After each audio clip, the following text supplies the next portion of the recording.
चलिए, तो हम लोग फ्रिक्शन वाले टॉपिक को आगे बढ़ाते हैं। तो फ्रिक्शन मोशन को अपोज नहीं करता। Friction is a force which opposes relative motion और tendency of relative motion.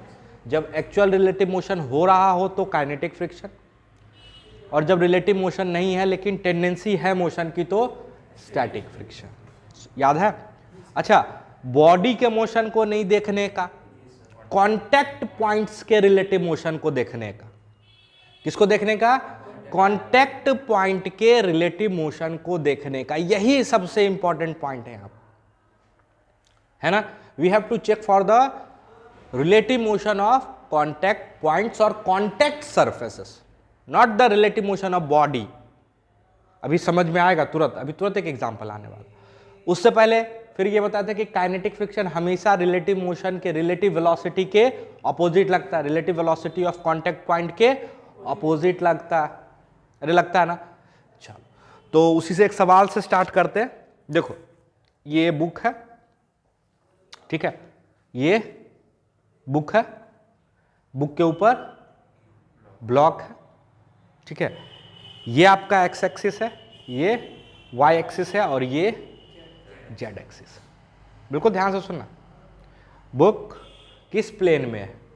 X Y plane में। इसको एक्स वाई प्लेन बोलेंगे, है ना। और बुक इसी में मूव कर रहा, ये ऊपर नीचे मूव नहीं कर रहा, ऐसे मूव कर रहा। जो भी है वो इसी प्लेन में, ठीक है। कोई दिक्कत? चलो, आई होप समझ में आया। इसको हम ऊपर से देख रहे हैं। कहां से देख रहे हैं? ऊपर से। तो ये टॉप व्यू आपको दिखा रहे हैं। क्या दिखा रहे हैं? Top view.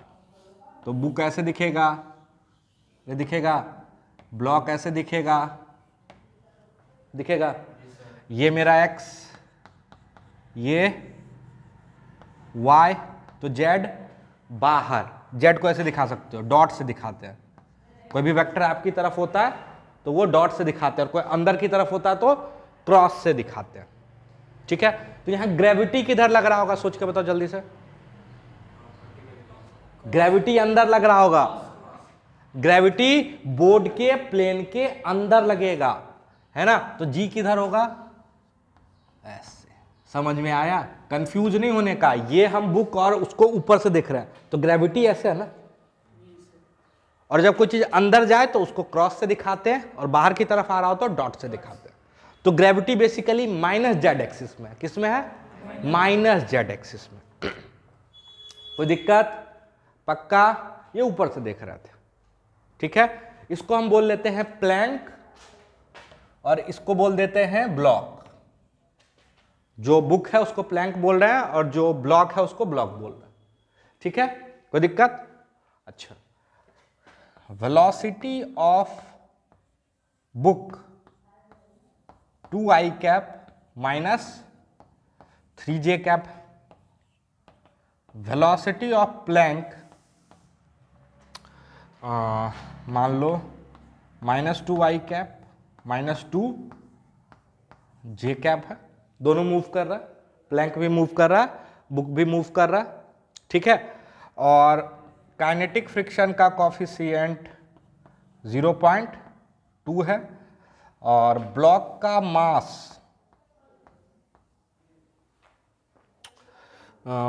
मास, मान लो 3 kg है, ठीक है।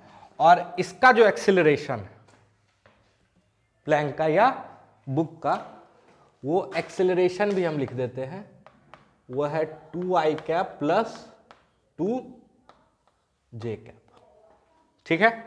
कोई दिक्कत? सवाल?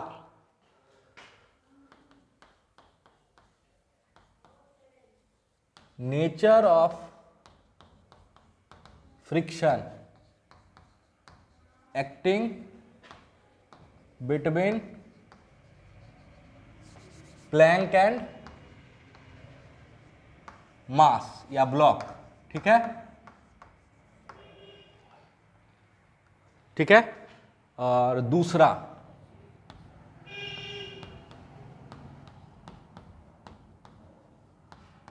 फ्रिक्शन फोर्स आसान सवाल नहीं है, 3D विजुअलाइजेशन की जरूरत हो सकती है ना। Friction force acting on the block, block पे जो फ्रिक्शन लग रहा है वो बताना है, ठीक है। बहुत अच्छा सवाल है, ठीक है, तो सावधानी से कीजिएगा, ठीक। फ्रिक्शन बताना है तो मतलब ऑब्वियसली डायरेक्शन के साथ बताना। ध्यान से देखो, अगर आप ध्यान से सोचो तो बहुत बेसिक सवाल है, लेकिन थोड़ा सा आपका विजुअलाइजेशन चेक कर रहा है, कॉन्सेप्ट वही। अच्छा, ब्लॉक पे फ्रिक्शन किधर, अच्छा पहले देखो दोनों की वेलोसिटी अलग अलग है, दैट मीन्स पक्का रिलेटिव मोशन हो रहा, अरे हो रहा ना। और अगर रिलेटिव मोशन हो रहा है तो कौन सा फ्रिक्शन, काइनेटिक फ्रिक्शन, ये तो फिक्स हो गया। अच्छा, अगर काइनेटिक फ्रिक्शन है तो इसका डायरेक्शन किधर होगा, रिलेटिव वेलोसिटी के ऑपोजिट। अच्छा, ब्लॉक पे चेक करना है तो हमको देखना होगा कि बुक के रिलेटिव ब्लॉक किधर मूव कर रहा है, दैट मीन्स ये होगा बुक के रिलेटिव ब्लॉक जिधर मूव कर रहा होगा उसके ऑपोजिट लग रहा होगा फ्रिक्शन ब्लॉक पे। ध्यान से सुनना, बुक के रिलेटिव या प्लैंक के रिलेटिव ब्लॉक जिधर मूव करेगा ब्लॉक पे फ्रिक्शन उसके ऑपोजिट लगेगा, दैट मीन्स फ्रिक्शन का डायरेक्शन होगा minus velocity of block with respect to plank. कोई दिक्कत समझ में ही नहीं है, इसे तो बोल रहे रिलेटिव, रिलेटिव रिलेटिव अगर कमजोर है तो मरोगे, है ना। अच्छा, यही पूछता प्लैंक पे फ्रिक्शन, तो आप ऐसे सोचते कि बुक के सॉरी ब्लॉक के रिलेटिव प्लैंक जिधर जा रहा होगा उसके अपोजिट। समझ में, अरे समझ में, अच्छा ये तो मैथमेटिकल चीज है, बहुत आसानी से निकाल सकते हो। Velocity of block with respect to plank is basically velocity of block minus velocity of plank divided by its magnitude.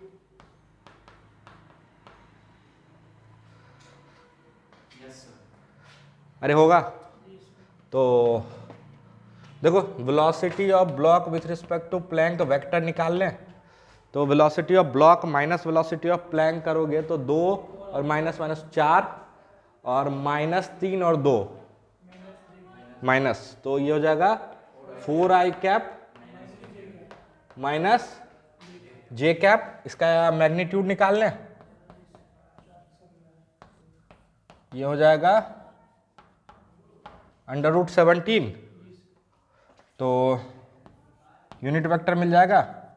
Velocity of block with respect to plank का यूनिट वेक्टर हो जाएगा 4/√17 i cap minus 1/√17 j cap. अभी ये सब मत पूछना कहां से आया कैसे आया, ठीक है, ये सब कई बार कर चुके हैं, है ना। तो फ्रिक्शन का डायरेक्शन तो हमको मिल जाएगा, इसमें माइनस लगा लेंगे तो फ्रिक्शन का डायरेक्शन मिल जाएगा ब्लॉक पे। किस पे, ब्लॉक पे। अब बात आता है कि फ्रिक्शन का मैग्नीट्यूड क्या होगा, तो हम जानते हैं कि काइनेटिक फ्रिक्शन का मैग्नीट्यूड होता है म्यू के एन।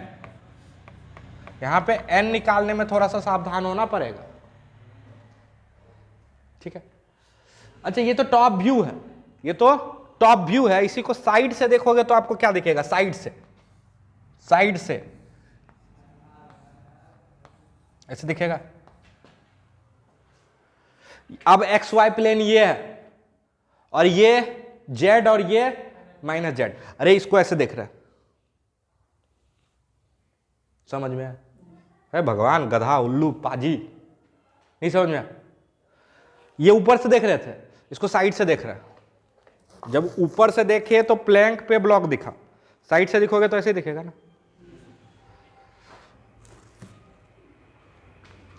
नॉर्मल तो ऊपर ही लग रहा होगा, इसीलिए ऐसे बना रहे हैं। यहां पे नॉर्मल इधर लग रहा होगा और एमजी नीचे लग रहा होगा, थोड़ा समझ में आ रहा। अच्छा, और एमजी ब्लॉक, ब्लॉक का एमजी नीचे कितना है, 30 kg नॉर्मल। अच्छा, एक चीज ध्यान से देखो, इसका जेड में कोई एक्सेलेरेशन नहीं है, मतलब इसका एक्सेलेरेशन इस डायरेक्शन में क्या है, अगर यहाँ पे एक्सेलेरेशन का एक और कंपोनेंट जोड़ देते ना तो नॉर्मल का वैल्यू mg के बराबर नहीं आता। समझ में आया रिस्क? अरे समझ में आया रिस्क? अगर उस एक्सेलेरेशन में हम लिख देते कि माइनस के कैप भी है तो यहां पे नॉर्मल का वैल्यू वही नहीं आता, वो बदल जाता डिपेंडिंग अपॉन एक्सेलेरेशन। हम ठीक है, यहां y में कोई एक्सेलेरेशन नहीं है, अरे है ना, तो इस केस के कारण क्या हो गया, n बराबर, ठीक है, अरे हो गया, नहीं समझ में आया। अरे मान लो इसी में हम लिख देते, चलो वो भी हम जोड़ ही देते, मान लो यहां 2 के कैप लिख देते तो ये -2 के कैप है, यानी तो आप इक्वेशन क्या लिखते, n माइनस एम जी बराबर मास इंटू -2। समझ में आया? अरे समझ में आया?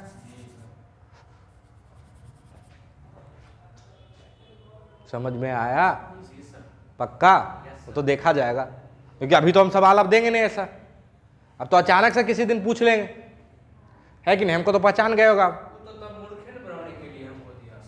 हाँ, इस केस में मूर्ख बनाने के लिए दिया, लेकिन कभी कभी जरूरत हो जाएगी उसकी, सावधान रहने का। हाँ देखो, काइनेटिक फ्रिक्शन में रिलेटिव एक्सेलरेशन का कोई महत्व नहीं होता, लेकिन नॉर्मल में उसका महत्व हो सकता। समझ में आया? समझ में आया? काइनेटिक फ्रिक्शन सीधा सीधा आपको देखना है रिलेटिव वेलोसिटी के अपोजिट लगेगा, इसमें ये डायरेक्शन निकालने में उसका कोई महत्व नहीं है, लेकिन नॉर्मल में तो वो इंपॉर्टेंस रखता है। इसी को बोलते हैं 3D विजुअलाइजेशन। अगर 2D में सोचोगे तो नहीं समझ में आएगा क्या हो रहा, जब 3D में ध्यान से देखे कि अच्छा ये इधर भी तो एक्सेलेरेशन हो सकता है।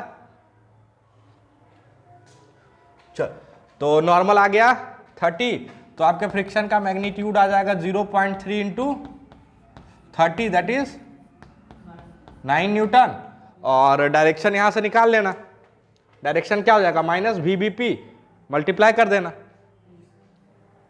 लिख ही दे क्या आप लिख लोगे, ये मैग्नीट्यूड और ये डायरेक्शन और इसका वैल्यू यहां, ठीक है। यहां तक की बातों को लिखो और साथ में लिख लेना कि नॉर्मल निकालने में सावधान रहें, अगर जेड कंपोनेंट हो जाता तो दिक्कत हो जाता नॉर्मल में, है ना। तो रटना नहीं नॉर्मल बराबर mg, है कि नहीं, जैसे रटे नॉर्मल बराबर mg, बस मास्टर साहब पलट देंगे आप, है कि नहीं।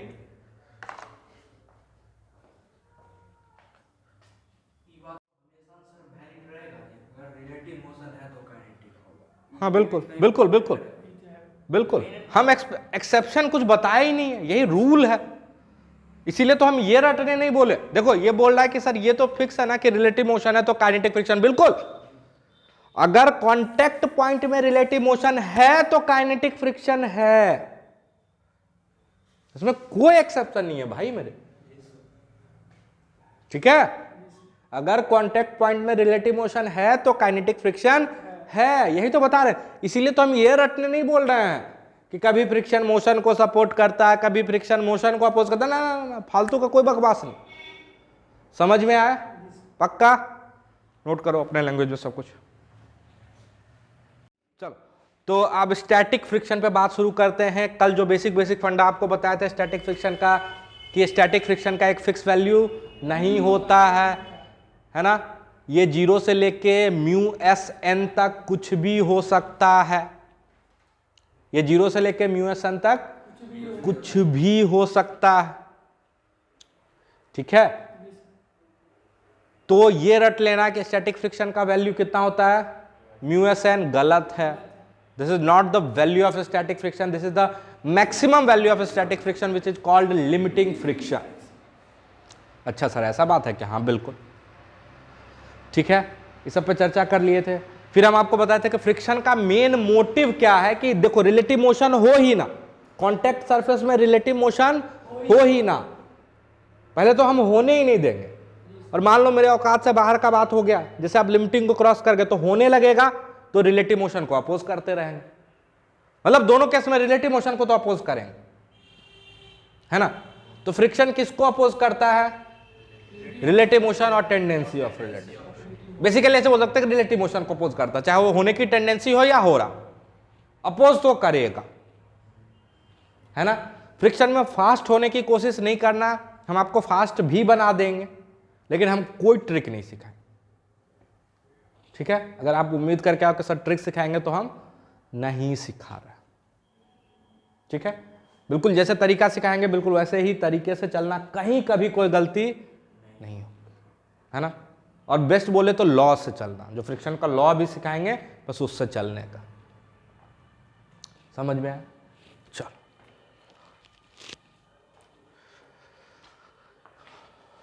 थोड़ा सा कल वाले बात को आगे बढ़ाते हैं, फिर वो दौड़ने वाला सिचुएशन लेके चलेंगे। ये टेबल था अपने, सॉरी आलमीरा था, है ना। ये ऊपर नॉर्मल एंड नीचे mg। अच्छा एक चीज देखा गया कि मान लो म्यूएस और म्यूके का वैल्यू अलग नहीं दे बुक में, तो दोनों का एवरेज वैल्यू दिया रहता है, सिंपली क्या लिखा रहेगा म्यू, सिंपली क्या लिखा रहेगा म्यू। ये बेसिकली दोनों का एवरेज वैल्यू होता है, क्या होता है एवरेज वैल्यू। तो आपको अगर म्यूएस म्यूके अलग दिया तब तो आपको अलग यूज करना है ना। अगर अलग नहीं दिया है तो उसका एवरेज वैल्यू दिया रहेगा, सिंपली कि म्यू दिया रहेगा, तो वही म्यू एस है और वही म्यू के है, ठीक है। वही म्यू एस है और वही म्यू के है। तो अभी पहले वैसा सिचुएशन पे बात कर रहे हैं जब दोनों सेम है मेरा, ठीक है, जो कि म्यू है, ठीक है। इस अलमीरा के साथ क्या हो रहा था थोड़ा सा इसको एनालाइज करते हैं। इस पे हम 0.00001 न्यूटन फोर्स लगाए तो इतना ही फ्रिक्शन पीछे लग गया। कौन सा फ्रिक्शन? अच्छा मान लेते हैं ये 80 न्यूटन के बाद मूव करना शुरू किया था, कितने के बाद 80 न्यूटन। तो 80 न्यूटन किसका वैल्यू? ये म्यू एस एन का वैल्यू। किसका वैल्यू है? म्यू एस एन या सिंपली म्यू एन का वैल्यू। कोई दिक्कत ना कि ये हमेशा लगने वाला फोर्स, ठीक है। चल अच्छा जब जीरो लगाए थे तो फ्रिक्शन कितना लगा? जीरो, है ना।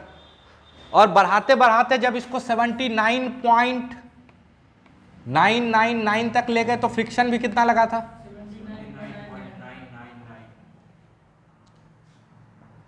है ना। यहां तक में कोई दिक्कत? जैसे ही 80 न्यूटन लगाए तो फ्रिक्शन कितना लगा? 80।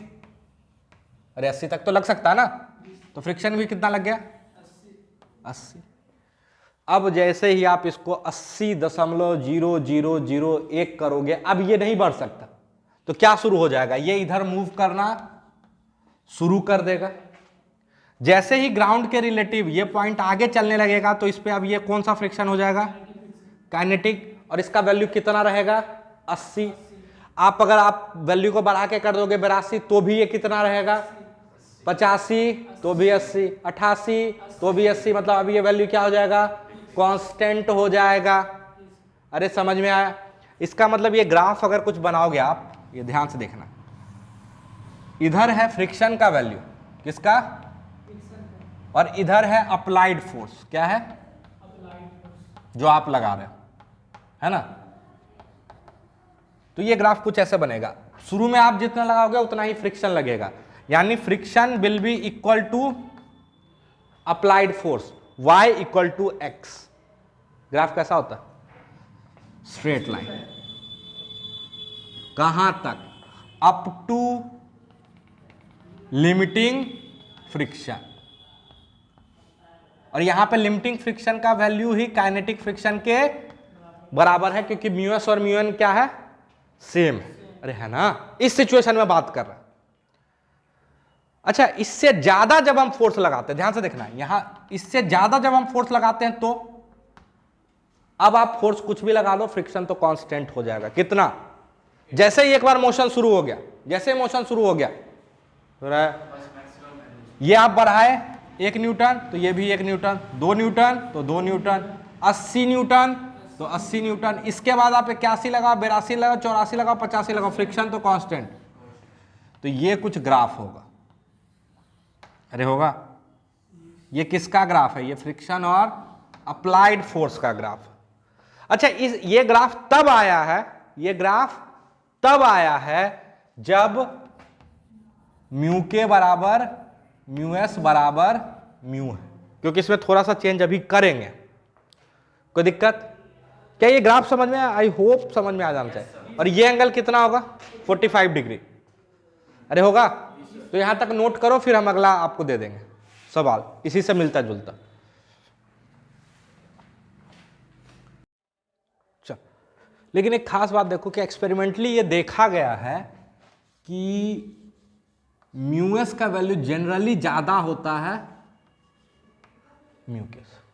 बहुत ज्यादा नहीं, ये नहीं कि बिल्कुल अलग हो, थोड़ा सा डिफरेंस होता है ना।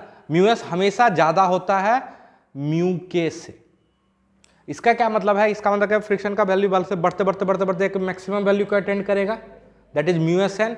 और जैसे ही मोशन शुरू होगा तो अब उतना वैल्यू नहीं देखो, थोड़ा सा कम हो जाता, थोड़ा सा, है ना। तो इस डाटा के साथ if mu S is greater than mu N, बहुत ज्यादा अंतर नहीं है, छोटा सा अंतर है, तो आपको ग्राफ ड्रॉ करना है फ्रिक्शन वर्सेस अप्लाइड फोर्स। जो अभी किए थे उसमें थोड़ा सा चेंज आएगा। ट्राई करो जल्दी से। अभी भी काइनेटिक फ्रिक्शन तो वही लगेगा, कितना? म्यू के एन, बट इस बार म्यू के एन और म्यू एस एन बराबर नहीं है। पिछले बार बराबर था, इस बार बराबर नहीं है। समझ में आया? तो देखो इसका ग्राफ कुछ ऐसे दिखना चाहिए।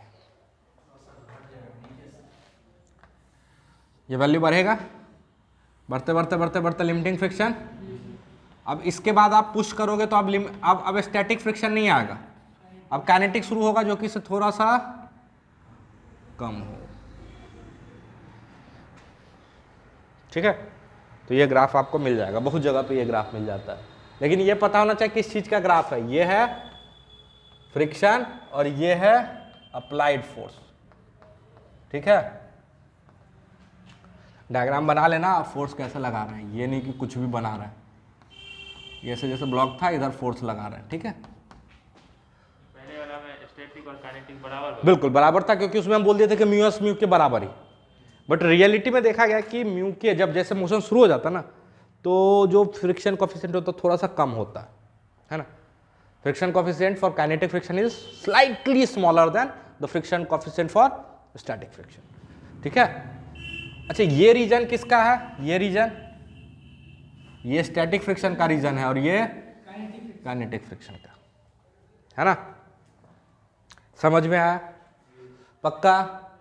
ये याद रह जाएगा, याद रखने वाली बात नहीं है, समझ में आना चाहिए, है ना। ये एंगल कितना होगा? 10 थीटा बराबर 1। ठीक है, अब कल वाले सवाल पे बात करते हैं। एक आदमी था जो दौड़ रहा था, ठीक है, और उसका स्पीड भी बढ़ रहा था। तो मेरा सवाल था कि इस पे स्टैटिक फ्रिक्शन की काइनेटिक फ्रिक्शन बताओ। इस आदमी पे स्टैटिक फ्रिक्शन की काइनेटिक फ्रिक्शन, इस आदमी पे स्टैटिक फ्रिक्शन की काइनेटिक फ्रिक्शन। दोनों नहीं है, दोनों तब लगेगा जब पैर घसीट के चल रहा हो, इसलिए बोलते घसीटना नहीं। जब मतलब रखिएगा जिस समय, हाँ उस समय नहीं लगेगा। हाँ, तो स्टैटिक ही लगेगा। ठीक है, अगर आपको लगता है कि इस पे काइनेटिक फ्रिक्शन लग रहा है तो आपको गलत लग रहा है। आप सोच रहे हो कि सर ग्राउंड के रिलेटिव ये आगे चल रहा है। ध्यान से सुनना, जो गलत एक्सप्लेनेशन है और कई जगह मिल भी जाता है आपको, कि आप बोलोगे सर ग्राउंड पे ये आगे दौड़ रहा है तो ग्राउंड के रिलेटिव किधर चल रहा है? आगे, तो इस पे फ्रिक्शन पीछे। अबे फ्रिक्शन आदमी पे थोड़ी ही लग रहा है, फ्रिक्शन आदमी पे थोड़ी ही लग रहा है, फ्रिक्शन तो उसके पैर और ग्राउंड के बीच में लग रहा है। पैर में भी सोल और ग्राउंड के बीच में लग रहा है। अब आप ध्यान से देखो, ध्यान से देखो, घर पे करके देखना, जिसको वीडियो में नहीं दिख रहा। आप जब भी चलते हो तो एक पैर जमीन को पुश करता और दूसरा सपोर्ट देता, लेकिन कभी भी देखना जो पैर जमीन के कांटेक्ट में है वो घिस नहीं रहा जमीन के रिलेटिव, वो जमीन के रिलेटिव रेस्ट पे है। अब फ्रिक्शन तो पैर पे लग रहा है मेरे भाई। फिर देखो ऐसे, इसको आप पुश किए, ये हाँ, जब आप ये ऐसे पीछे हो गया, स्लिप कर गया, तो काइनेटिक फ्रिक्शन। बट ये देखो ऐसे जमा हुआ है ना, स्टैटिक फ्रिक्शन। कौन सा फ्रिक्शन? स्टैटिक। स्टैटिक, समझ में आया? ऐसे पे चलते तो काइनेटिक। हाँ इसे तो बोल रहे हैं, बार बार हम बोले थे तमीज से चलना। दौड़ भी रहे हो आप, अगर कोई फुल पेस में दौड़ रहा है तो कौन सा फ्रिक्शन? स्टैटिक। ठीक है, स्टैटिक फ्रिक्शन। क्योंकि देखो ना आपका पैर रगड़ नहीं रहा, जमा दूसरा उठा, जमा दूसरा उठा, जो उठ गया उस पर तो कोई फ्रिक्शन नहीं। अबे जो जमीन छोड़ दिया उस पर कौन सा फ्रिक्शन? कोई नहीं। आई होप समझ में आ रहा। बहुत इंपॉर्टेंट चीज है और बहुत लोगों को पूरे लाइफ मिसकंसेप्शन रह जाता है कि जब आप दौड़ते हो तो काइनेटिक फ्रिक्शन। तो कौन सा फ्रिक्शन?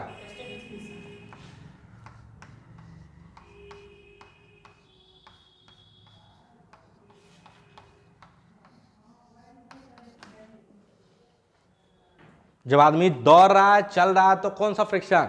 Static friction. तमीज, बदतमीज आदमी की बात नहीं कर रहा हूं, ठीक है? यहां तक में कोई दिक्कत?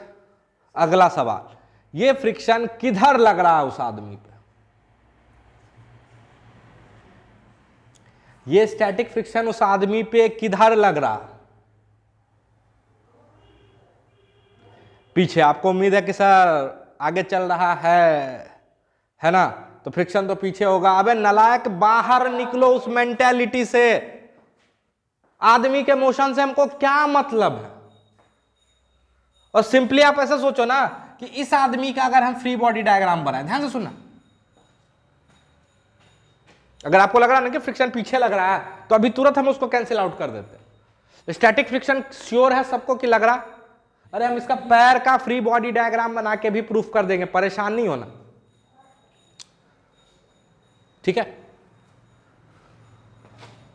इस आदमी पे नॉर्मल mg, क्या ये दोनों इसको हॉरिजॉन्टल में एक्सेलरेशन दे सकता? नहीं। हॉरिजॉन्टल में इसको एक्सेलरेशन देने वाला एकमात्र फोर्स जो अब बच रहा, अब ये मत बोलना कि सर उसके मसल्स का फोर्स, तो वो इंटरनल फोर्स है, वो इंटरनल फोर्स है ना? इंटरनल फोर्स कभी भी आपको नेट एक्सेलरेशन प्रोवाइड नहीं करा सकता। आगे हम सिस्टम ऑफ पार्टिकल में भी प्रूफ करेंगे इसको। अभी तक हम क्या बोले कि एक बॉडी पे जो नेट एक्सटर्नल फोर्स होता है वही मास इनटू एक्सेलरेशन के बराबर होता है। तो इस बॉडी पे एक्सटर्नल फोर्स अब एकमात्र क्या बच रहा है? ग्राउंड से लगने वाला फ्रिक्शन। और अगर इसका एक्सेलरेशन आगे है तो वो फ्रिक्शन पक्का किधर लग रहा होगा? आगे।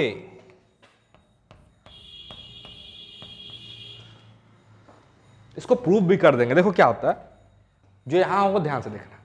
जब आप ऐसे रखते हो, ठीक है, ये पैर जमा हुआ, पीछे वाला पैर पे ध्यान देखना। ये पैर पीछे जाना चाह रहा ग्राउंड के रिलेटिव। जब आप पुश करते हो ना तो ग्राउंड के रिलेटिव इसकी टेंडेंसी किधर जाने की है? पीछे। तो इस पर फ्रिक्शन किधर लग जाता है? आगे, ताकि ये स्लिप ना हो, ग्राउंड के रिलेटिव स्लिप ना हो। अगर स्लिप हो जाता तो आप गिर जाओगे मुंह के बल। अरे समझ में आया? ये पैर तो जमा, इससे पुश किए या इसी से मान लो ऐसे पुश किया ऐसे, तो ये पैर ग्राउंड के रिलेटिव किधर जाना चाह रहा है? पीछे। इसकी टेंडेंसी किधर जाने की है? हाँ, तो ग्राउंड बोलेगा नहीं नहीं नहीं नहीं ये आप पीछे क्यों जा रहे हो, हम इस टेंडेंसी को रोकेंगे जब तक पॉसिबल है। तो ये इस पे आप पे किधर स्टैटिक फ्रिक्शन आगे लगा देगा। क्या ये स्टैटिक फ्रिक्शन म्यू एन के बराबर होगा? नहीं, वो तो मैक्सिमम वैल्यू है ना, वो तो मैक्सिमम वैल्यू है। अगर सबके पैर पे बराबर म्यू एन लग जाता फिर तो जो भारी आदमी होता वो ज्यादा जोर से दौड़ता, क्योंकि उसके पास स्टैटिक फ्रिक्शन ज्यादा होता। नहीं, अरे वो तो मैक्सिमम वैल्यू है म्यू एस एन। समझ में आया? वो डिपेंड करता है कि आप कितना जोर से पुश करते हो। इसीलिए उसैन बोल्ट जिसका मसल्स मजबूत है वो ज्यादा जोर से पुश करता है ना, तो उस पर स्टैटिक फ्रिक्शन भी ज्यादा लगता है, ताकि पैर का रिलेटिव मोशन नहीं हो। अरे उसैन बोल्ट लेग्स का एक्सरसाइज किया, बहुत मजबूत बना के रखा है उसका ये लिम्स। वो जमीन को पुश किया जोर से, किया स्लिप, तो अभी भी उसका भी पैर करना चाह रहा पीछे। जमीन बोलेगा नहीं नहीं इतना तो हम दे सकते हैं, हम स्लिप करने नहीं देंगे। अगर जमीन नहीं दे पाता उतना तो स्लिप कर जाता। ऐसा थोड़े उसैन बोल्ट को एकदम आप बर्फ वाले सरफेस पे चला दो, बोलो कि सबसे तेज दौड़ के दिखाओ, नहीं चल पाएगा वो भी। अरे समझ में आया, समझ में आया। लेकिन एक गधे को, मतलब आप जैसे गधे को उसेन बोल्ट वाला जूता पहना देंगे तो क्या आप उसेन बोल्ट को हरा दोगे? नहीं भाई, फ्रिक्शन तो दोनों में सेम है, म्यू एस एन, दोनों का सेम जूता दे रहे हैं। क्या कर रहे हैं? सेम जूता दे रहे हैं, ठीक है। और मान लेते हैं कि लगभग लगभग आप दोनों का मास भी बराबर है ना, तो दोनों पे जो मैक्सिमम फ्रिक्शन का वैल्यू लग सकता है वो तो सेम है। लेकिन फिर भी उसेन बोल्ट क्यों जीतेगा? क्योंकि जमीन को ज्यादा जोर से पुश करेगा, वो ज्यादा वैल्यू फ्रिक्शन का ले पाएगा अपने ऊपर। समझ में आया? और आप जमीन को, मान लो आप पे और उसेन बोल्ट पे मैक्सिमम, मान लो आप 80 किलो के है, ठीक है, 80 गुने 10 गुने म्यू का वैल्यू लगभग ले लेते हैं 0.8, ठीक है, तो 640 न्यूटन आप पे भी लगेगा मैक्सिमम, उसेन बोल्ट पे भी। अब ऐसा थोड़े कि आप जमीन को पुश करोगे 2 न्यूटन से, आप जमीन आपको 640 से पुश कर देगा। अरे स्टैटिक फ्रिक्शन की यही तो खासियत है, वो उतना ही लगता है जितने में कि रिलेटिव मोशन को वो रोक दे। अरे समझ में आया? तो 640 आप भी नहीं निकाल पाते हो, 640 उसेन बोल्ट भी नहीं निकाल पाता, लेकिन वो 640 के सबसे करीब पहुंच पाता, इसलिए उसका रफ्तार ज्यादा है, ठीक है। चलो इस साइंस में भी नहीं जाते ज्यादा। तो आप पे देखो, सिंपल सा लॉजिक से आप बोल सकते हो कि स्टैटिक फ्रिक्शन किधर लगना? आगे, क्योंकि आपका एक्सेलेरेशन किधर है? आगे। अरे अगर आप जमीन पे रुके हो 0 वेलोसिटी और कुछ देर में आपके पास वेलोसिटी आ जाती है, तो एक्सेलेरेशन है, कहां से आया? एक्सटर्नल फोर्स तो एकमात्र आप पे लग सकता है, कौन सा? Static friction. अरे समझ में आया, समझ में आया? कोई दिक्कत? पक्का? इसी तरह एक और चीज अभी बताते हैं, अभी ज्यादा परेशान नहीं होना। जब कार चलता है ना, कार, बाइक, तो उसके जो व्हील होते हैं, अगर मान लो आप ब्रेक लगाते हो तो घसीटता, वो अलग बात है, लेकिन जब वो अच्छे से चल रहा है तो उसके चक्के पे भी स्टैटिक फ्रिक्शन लगता है, ठीक है। क्योंकि जो कांटेक्ट पॉइंट होता है, आपको लगता है कि सर वो तो कार तो आगे जा रहा है, फिर से बोलना, कार को नहीं देखने का, कांटेक्ट पॉइंट को देखने का। समझ में? तो वो कांटेक्ट पॉइंट रेस्ट पे रहता है। क्या रहता है? रेस्ट पे, जो हम पढ़ाएंगे रिजिड बॉडी डायनेमिक्स में आपको पढ़ाएंगे, ठीक है। लेकिन तब तक अगर सोचो, चलो आपको नहीं पता है कि कार पे कैसे लगता है, क्या लगता है, बस मान लो कौन सा फ्रिक्शन लगता है? स्टैटिक फ्रिक्शन लगता है। क्या लगता है? स्टैटिक। अगर काइनेटिक लगना शुरू हो जाए तो हर 2 दिन में चक्का बदलना पड़ेगा, ठीक है, घिस जाएगा पूरा रबर, तो उस पर स्टैटिक लगता है। कैसा लगता है? स्टैटिक। तो मान लो कार है, ठीक है, इसके पीछे का साइंस ज्यादा हम बाद में बताएंगे, अभी सिंपल ऐसा समझो, ये कार है, ये इधर एक्सेलरेट कर रहा है, अरे आप रफ्तार बढ़ा रहे हो गाड़ी का, है ना, तो किधर आप पे स्टैटिक फ्रिक्शन लग सकता है? ओवरऑल बिल्कुल आगे लग रहा होगा, बिल्कुल, क्योंकि इस कार को आगे ले जाने वाला एकमात्र फोर्स बाहर से कौन है? इंटरनल फोर्स कभी एक्सेलरेट नहीं करा सकता, ठीक है। कार में बहुत पावरफुल इंजन है, ठीक है, फरारी है, उसको बर्फ वाले जमीन पे रख दो, वहीं चक्का घूमता रह जाएगा, खूब तेजी से घूमेगा, लेकिन वहीं घूमता रह जाएगा, हाँ, कीचड़ में, ठीक है। स्लिपरी सरफेस होता है, चक्का घूम रहा, आगे नहीं बढ़ रहा। क्यों? आगे बढ़ने के लिए उसको एक्सटर्नल फोर्स चाहिए, जो कि फ्रिक्शन है। तो कार पे भी स्टैटिक फ्रिक्शन किधर लगता है? चक्के पे आगे लगता है। अब किस व्हील पे कैसे लगता है वो बाद का बात है, बस ये समझो कि ओवरऑल कार पे जो स्टैटिक फ्रिक्शन का नेट वैल्यू होगा वो किधर होगा? आगे। जब चलते हैं सर, हाँ, तब तो चला देते हैं आपको, परेशान नहीं। ये आपका पंजा है मान लो, ठीक है, ये जूता उता पहने हुए, इसको अलग कर लो, इसका अलग फ्री बॉडी डायग्राम बनाते हैं, ठीक है। और ये पंजे के ऊपर का हिस्सा, जिसको आप क्या बोलते हो? लेग बोलो, ठीक है, ये घुटना है आपका, इसको भूल जाओ। आप जब चलते हो तो आप क्या करते हो? इसको पुश करते हो नीचे, तो ये हिस्सा इस पे फोर्स ऐसे लगाता है, ये वाला हिस्सा इस पे फोर्स ऐसा लगाता है, ठीक है। लगाया? अरे लगाया, ठीक है। ऐसा देखना, ये हिस्सा इस सोल पे फोर्स पीछे की तरफ लगाता है, तो सोल इस पे क्या लगाता उससे मतलब नहीं है।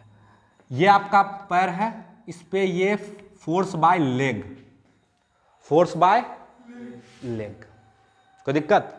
अच्छा, ग्राउंड से एक नॉर्मल लग रहा होगा और इस पैर का भी कुछ मास होगा, बहुत छोटा ही होगा लेकिन होगा, ठीक है।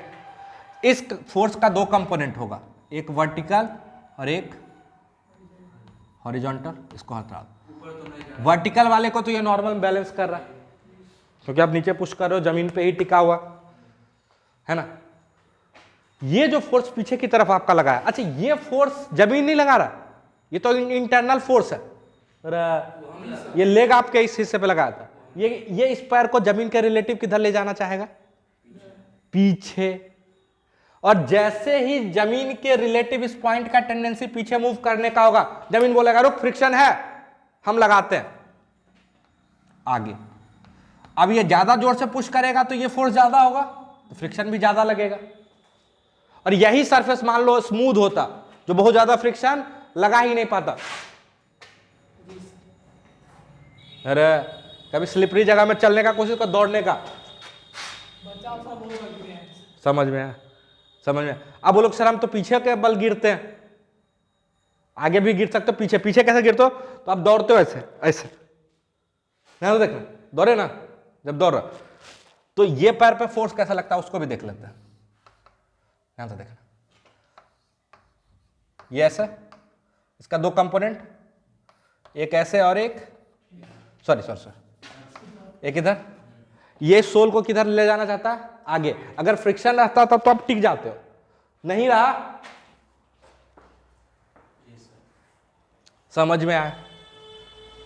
अरे नहीं रहा, लिमिटिंग को क्रॉस कर गया। समझ में आया? समझ में आया? तो जब आदमी दौड़ रहा होता है उस पर कौन सा फ्रिक्शन? Static friction. और आगे की तरफ दोनों बैलेंस कर लिया सर, कौन दोनों? ये दोनों, हाँ, तो फिर आगे कैसे बढ़े? अबे इस पे बैलेंस कर लिया ना, ठीक है, स्लिप होने नहीं दिया। लेकिन ओवरऑल इस आदमी पे देखो तो ये इंटरनल फोर्स है। अरे वो जो पैर उस पे लगाया था, अगर पूरे आदमी को आप एक लोगे, पैर तो नहीं मूव कर रहा, वो कहां मूव किया? मूव तो आदमी किया ना। अरे जिस सोल पे लगा वो कहां मूव किया? वो तो बैलेंस है, सही है। लेकिन ओवरऑल अगर आदमी को देखोगे तो ये तो इंटरनल फोर्स चला जाएगा, ओवरऑल उस आदमी पे एक्सटर्नल फोर्स क्या हो जाएगा? तो ओवरऑल उस आदमी पर एक्सटर्नल फोर्स फ्रिक्शन है, तो उस फोर्स के कारण वो आदमी आगे जा रहा है। अबे पैर कहां आगे जा रहा भाई? पैर तो वहीं है, वो आदमी गया, फिर ये पैर ऐसे गया, तो अब इस पे लगा तो ये पैर ऐसे गया। समझ में आया? इंटरनल फोर्स के कारण एक्सटर्नल फोर्स लगा जिसके कारण आगे गए। हाँ, सही, पैर तो वही है। कार में इंजन हटा दो थोड़े कार चलेगा। कार का इंजन घूमता, जिससे चक्का घूमता, और चक्का के घूमने के कारण वो चक्का ग्राउंड के रिलेटिव पीछे जाना चाहता, तो उस पर फ्रिक्शन आगे लग जाता है। समझ गए?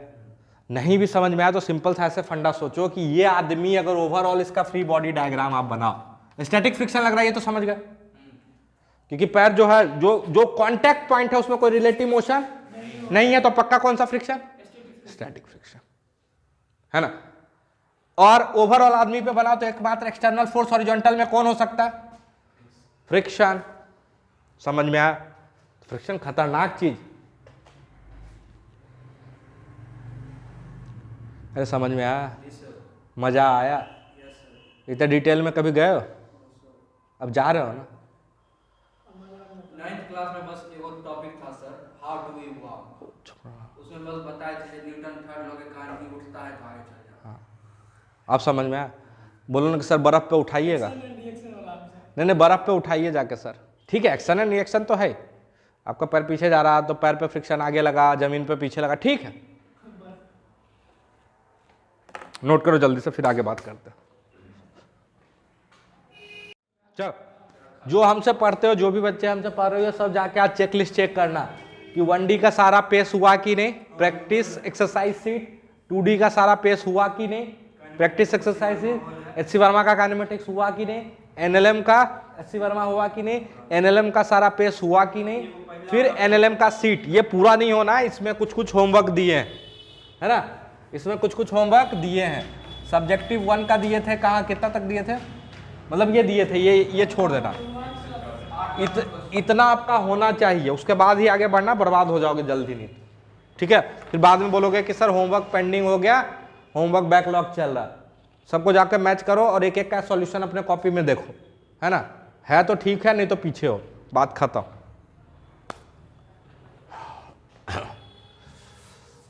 और ऐसा नहीं है कि हम एक दिन में ये होमवर्क दिए हैं, बिल्कुल नहीं, हर दिन पढ़ाने के बाद हम होमवर्क देते रहे, है ना, तो नहीं किए हो आपकी गलती। अच्छा, फ्रिक्शन क्यों लगता है, कैसे लगता है, लास्ट में बात करेंगे उस पर, ठीक है, ठीक है। चलो, तो स्टैटिक फ्रिक्शन कर रहे थे हम लोग, अब थोड़ा सा कैसे इसको अप्लाई करते हैं इन सारी चीजों को, ठीक है। उससे पहले हम लोग बात करेंगे लॉज ऑफ फ्रिक्शन।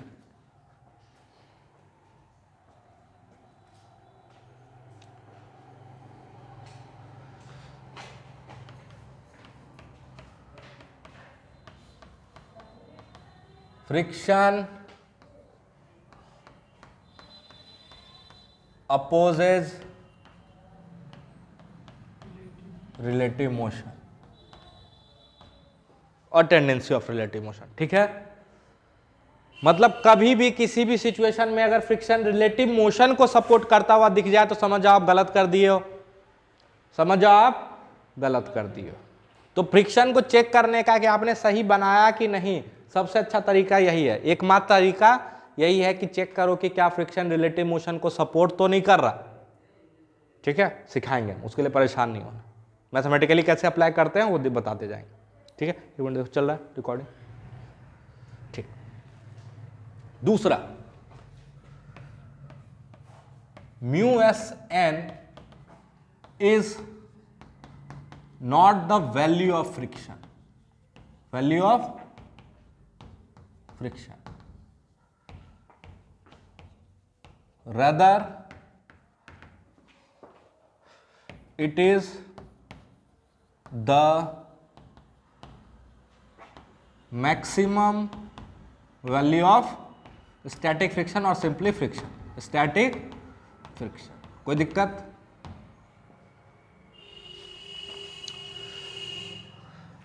और रूल नंबर 3, मेरे गुरुजी का रूल, सबसे इंपॉर्टेंट रूल, इन दोनों रूल के सिवाय, इन दोनों लॉ के सिवाय बाकी सब बकवास, ठीक है, समझ में आया।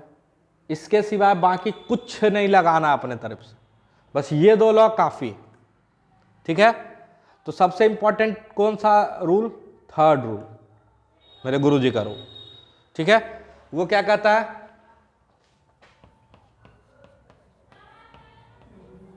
Everything except these two laws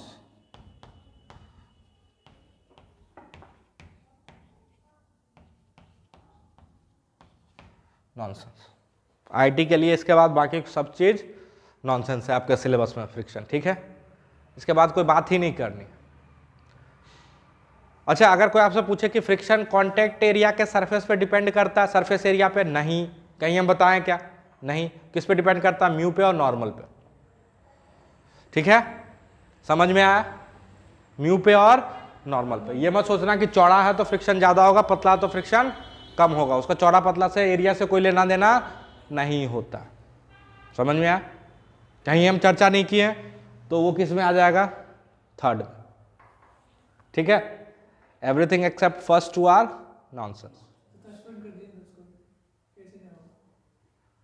नहीं होता, बात खत्म, अजीब आदमी है। अच्छा ये बताओ, गर्मी बढ़ने से तुम्हारी हाइट क्यों नहीं घटती, टेम्परेचर बढ़ा, हाइट क्यों नहीं घटती, हाँ, अब नहीं है रिलेवेंट उसका, मतलब कुछ जबरदस्त एक्सप्लेन कर दीजिए, जो आपके लिए जरूरी हम कर देते हैं खुद, समझ में आया। ये है लॉज ऑफ फ्रिक्शन। तो पहला सवाल स्टार्ट करते हैं।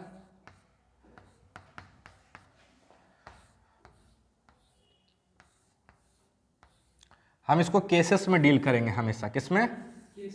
केसेस में। ठीक है, समझ में आ जाएगा। देखो ये मान लो 5 kg का है, ठीक है, इस पे 10 न्यूटन का फोर्स हम लगा रहे हैं।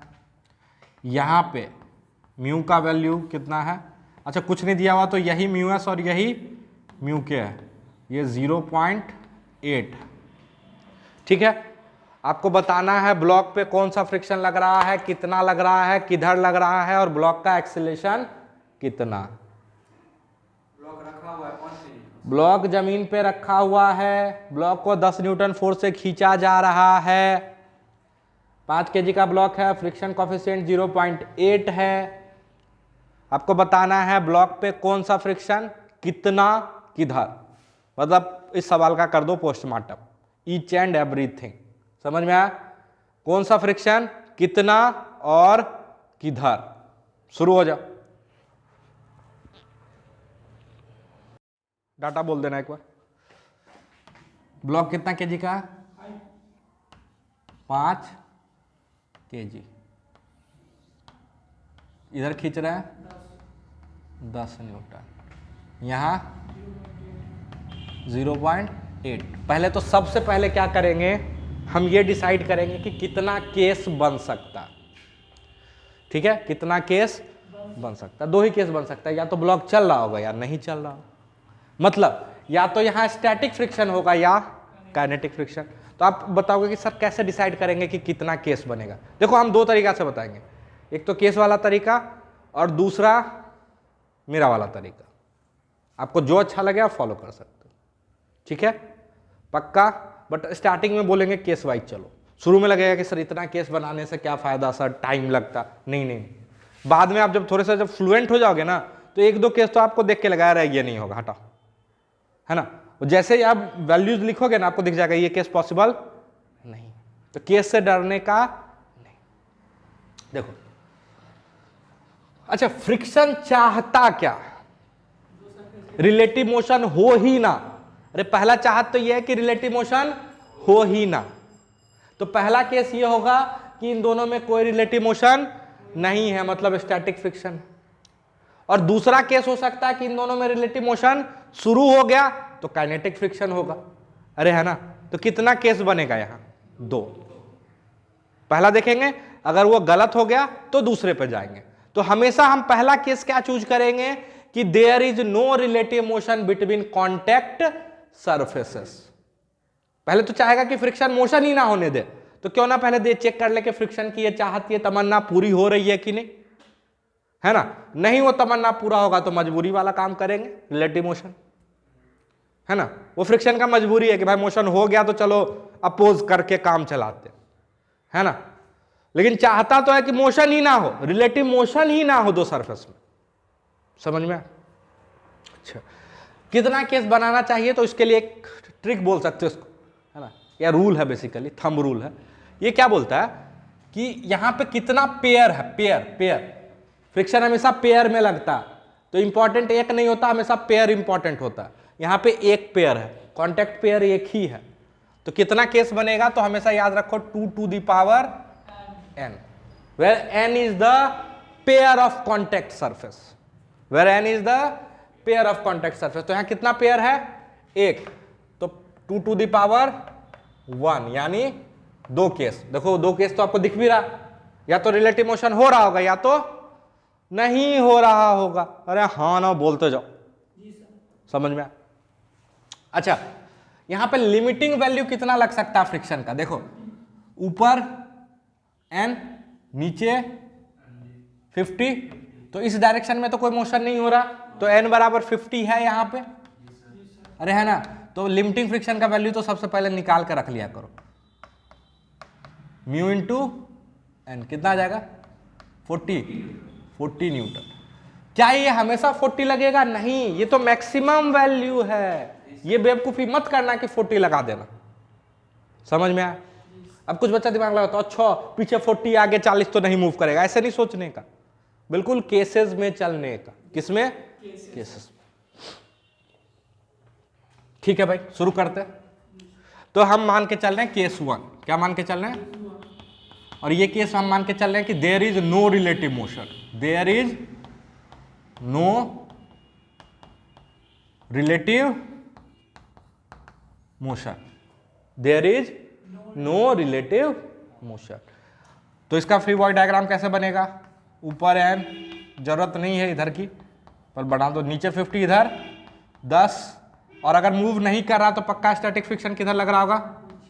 पीछे Fs। कभी भी वैल्यू 40 मत लिखने का, अरे वो तो मैक्सिमम वैल्यू है मेरे भाई। तो कितना लग रहा होगा? Fs। सर Fs क्यों लिखे? क्योंकि हम मान के चल रहे हैं there is no relative motion, इसलिए हम लिख दिए कि Fs स्टैटिक फ्रिक्शन है। अरे है कि नहीं? है कि नहीं? चल, मोशन होता तो ही केस मानते, होता तो कैसे पता चलेगा? तो आपको केस से ही पता चलेगा ना।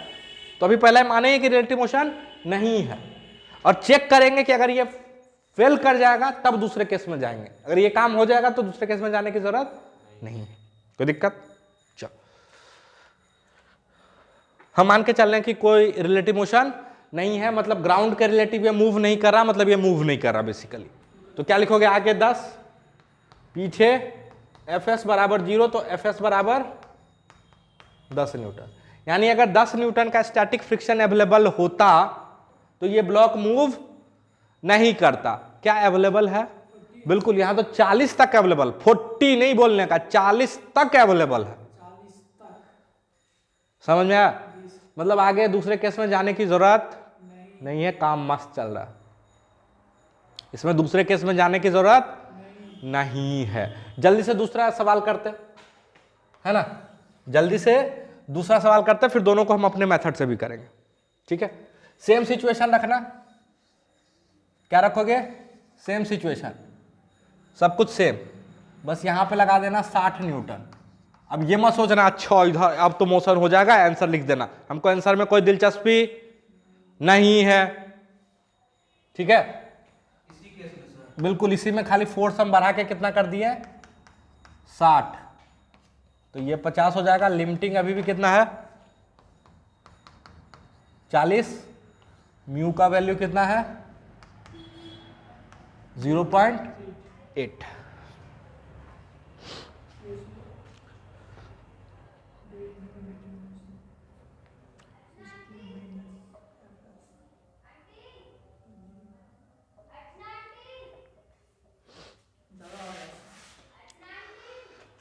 फिर ज्यादा आ गया, बोला घूसा मार देंगे।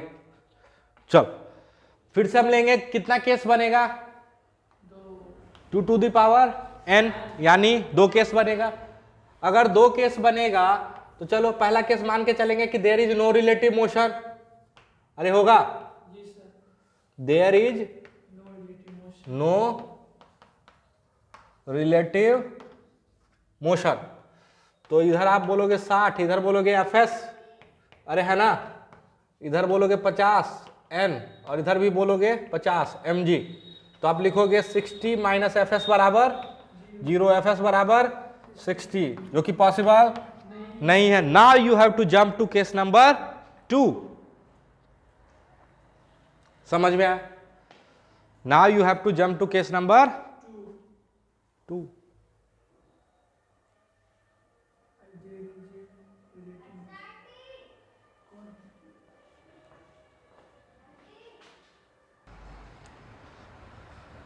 मतलब पक्का अब रिलेटिव मोशन तो हो रहा, ये फ्रिक्शन सफिशिएंट नहीं है। अच्छा, रिलेटिव मोशन हो रहा तो आप ही सोचो, जब इसको खींचते जाओगे तो ये किधर मूव कर रहा होगा? इधर। फ्रिक्शन किधर लग रहा होगा? पीछे। हम उल्टा मान के भी दिखा देंगे कि वो गलत है, हम उल्टा मान के भी दिखा देंगे कि वो गलत है, परेशान नहीं होना है ना।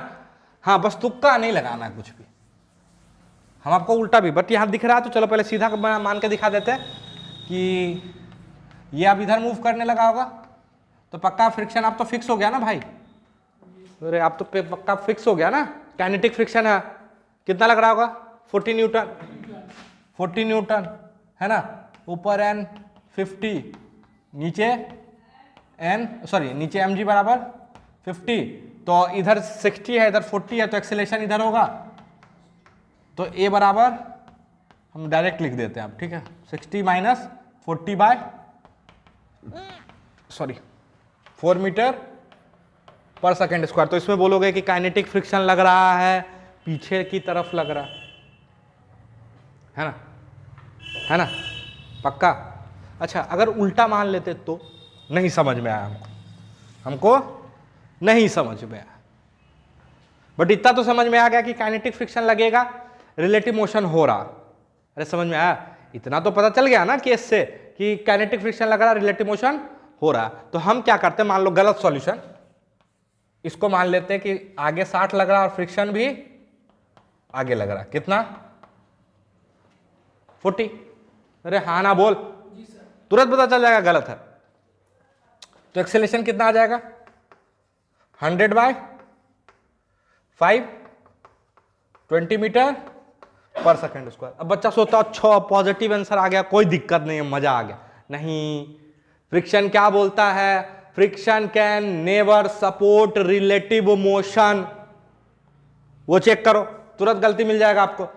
एक्सेलेरेशन कितना है बाबू इसका 20 मीटर पर सेकेंड स्क्वायर। एक्सेलेरेशन कितना है 20 मीटर पर सेकेंड स्क्वायर, किधर राइट की तरफ। तो कुछ देर के बाद मान लो 2 सेकेंड के बाद इसका वेलोसिटी कितना हो जाएगा, अरे 20 गुना 2 कांस्टेंट एक्सेलेरेशन है, तो कितना हो जाएगा 40, किधर इधर। अरे होगा, ग्राउंड के रिलेटिव ये भाई साहब किधर जा रहा, रिलेटिव मोशन देखने का, मोशन नहीं देखने का। अब ग्राउंड तो रुका हुआ है, तो ये अगर 40 से जा रहा तो इसके रिलेटिव कितने से जा रहा है 40 से। फ्रिक्शन किधर लग रहा, जो कि पॉसिबल नहीं है। फ्रिक्शन रिलेटिव मोशन के, रिलेटिव वेलोसिटी के डायरेक्शन में लग गया, जो कि पॉसिबल नहीं है, इसलिए गलत। इसमें कोई पंगा नहीं, इसमें कोई पंगा नहीं है। इसका एक्सेलेरेशन कितना आया था अभी 4 मीटर पर सेकेंड स्क्वायर। तो थोड़ी देर के बाद इसका वेलोसिटी मान लो कितना आ जाएगा 2 सेकेंड के बाद, इधर फ्रिक्शन किधर लग रहा, हाँ बिल्कुल लग रहा भाई, बिल्कुल सही लग रहा। फ्रिक्शन रिलेटिव मोशन को अपोज कर रहा है, कर रहा है, कर रहा। समझ में आया, अरे समझ में आया पक्का। तो यहां तक लिख लो और सारे बात को लिख लो और बार बार इस चीज को लिखते जाना।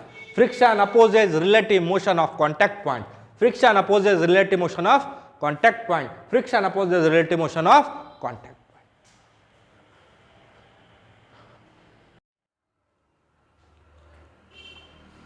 अब इसी सवाल को करने का एक और तरीका, अगेन कोई ट्रिक नहीं, कोई ट्रिक नहीं, ठीक है। देखो हम कैसे करेंगे,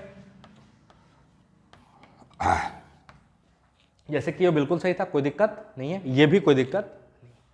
ये देखो ये इधर कितने से जा रहा है, कितना फोर्स था पहले 10, मान लो 20 न्यूटन लगा दिए, ठीक है, कोई दिक्कत नहीं। ये कितना है म्यू बराबर 0.8, ये n बराबर 50। अब बार बार नहीं कर रहे, ये सब कर सकते हो, अब बच्चा हो आप लोग नहीं हो ना। ये है mg बराबर 50, तो लिमिटिंग फ्रिक्शन कितना आया था, कितना आया था 40, या मैक्सिमम वैल्यू ऑफ फ्रिक्शन। कोई दिक्कत बिल्कुल, देखो तरीके से चल रहा है। इक्वेशन लिखते हैं, मान लो ध्यान से सुना, इसको इधर खींचने की कोशिश कर रहे हैं, तो हम मान लेते हैं फ्रिक्शन इधर लग रहा है F। फ्रिक्शन का वैल्यू कभी भी नहीं लिखेंगे, है ना, क्योंकि ये मैक्सिमम वैल्यू है ना। और मान लिया इसका एक्सेलरेशन कितना है ए। कोई दिक्कत, इक्वेशन क्या लिखोगे, आगे 20, पीछे F बराबर मास इनटू एक्सेलरेशन। अरे हाँ ना बोलते जाना, मस्त चल रहा, कोई दिक्कत। बिल्कुल लॉज ऑफ फ्रिक्शन यूज करने का, इसमें कोई केस पे हम नहीं लिखेंगे, सीधे लॉज ऑफ फ्रिक्शन। एक इक्वेशन 2 अननोन, एक इक्वेशन 2 अननोन, अरे है ना, एक इक्वेशन 2 अननोन। अब क्या लफड़ा, तो ऐसे मान लेते हैं कि ऐसा करते हैं कि ठीक है ये मूव कर रहा होगा ए से आगे, अगर ये ए से मूव करने लगेगा तो फ्रिक्शन पीछे लग रहा होगा, कितना लग रहा होगा 40 लग रहा होगा। अरे जब एक्सेलेरेशन मानने तो पक्का 40 लग रहा होगा, पुट कर देते, कोई दिक्कत, पुट कर देते मस्त। 20 माइनस 40 इक्वल टू, तो ए बराबर कितना है 20 बाय, ये कुछ गड़बड़ लिख दिया आप, मास इंटू एक्सेलरेशन, ये 5 था, है ना, तो ये कितना आ जाएगा -4। अब खुश नहीं होने का कि ठीक है एक्सेलरेशन उल्टा आ गया, खुश हो जाते हैं, है ना, खुश नहीं होने का। तुरंत चेक करेंगे कि कहीं फ्रिक्शन कुछ गड़बड़ तो नहीं कर रहा, कहीं फ्रिक्शन कुछ गड़बड़ तो नहीं कर रहा, मतलब कहीं रिलेटिव मोशन को सपोर्ट तो नहीं कर रहा, अरे है ना। चलो लगा के देखते हैं, यहां पे खत्म नहीं होगा कहानी, चेक करेंगे, है ना, क्योंकि हम तो डायरेक्ट वैल्यू पुट कर दिए थे ना, तो चेक करना बनता। तो एक्सेलरेशन उल्टा आ गया है, इधर है कितना, इधर हम कितना लगाया 20, और फ्रिक्शन कितना लग गया 40। तो ठीक है, कुछ देर के बाद इसका वेलोसिटी इधर हो जाएगा कितना, 2 सेकंड के बाद फ्रिक्शन इधर ही लग रहा है, अरे ग्राउंड का रिलेटिव इधर मूव कर रहा है और फ्रिक्शन भी उधर लग रहा, पॉसिबल नहीं है, खत्म, हटाओ। अगला सिचुएशन, चलो आप बोलोगे कि सर इधर ना मान के ऐसे मान लेते हैं कि फ्रिक्शन इधर लग रहा है, अरे ठीक है ना, चलो लिखो इक्वेशन, 20 + F बराबर 5 ये 40, फ्रिक्शन पुट कर देते 40, हम माने कि मूव कर रहा, अरे मूव कर रहा है ना, तो ये क्या हो जाएगा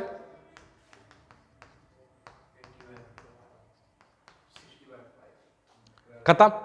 अभी भी खुश नहीं होने का, चेक करो कहीं रिलेटिव मोशन को सपोर्ट नहीं कर रहा, 2 सेकंड के बाद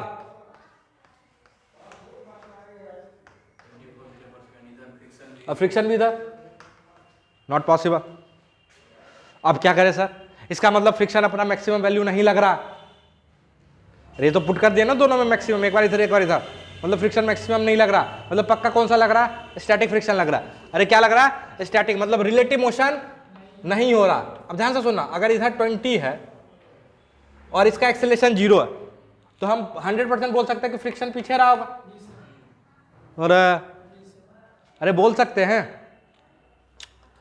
तो अब क्या लिख देंगे इसमें, आगे 20 पीछे Fs बराबर 0, अब की बार एक्सेलरेशन 0 पुट कर रहा है ना, तो Fs कितना है 20। फिर से चेक करना, कोई दिक्कत नहीं आएगा, फिर से चेक करना, कोई दिक्कत नहीं आएगा। डायरेक्ट एक्सेलरेशन देख नहीं कर सकते हैं सर, डायरेक्ट एक्सेलरेशन देख कह देंगे कि हाँ हो रहा है, इधर भी मोशन होगा, फिर डायरेक्ट के चक्कर में पड़ोगे तो जाओगे, कह दो। तो जो दूसरा इसका पार्ट किए हम, उसको ऐसे भी सॉल्व करके देखना, इक्वेशन लिखना, फिर उससे जज करना कि एक को मान लेते हैं कि पता है, तो दूसरा अननोन हो जाएगा, क्योंकि सिंगल इक्वेशन में 2 वेरिएबल, तो किसी एक का वैल्यू तो आप मानना ही पड़ेगा फिर, अरे है ना। तो दूसरा पार्ट जिसमें मोशन हो रहा था एक्चुअली में, उसको ऐसे ही करके देखना होमवर्क के तौर पे, अरे है कि नहीं पक्का। तो अगला क्लास कल वहीं से स्टार्ट करेंगे, ठीक है। आई होप मजा आया।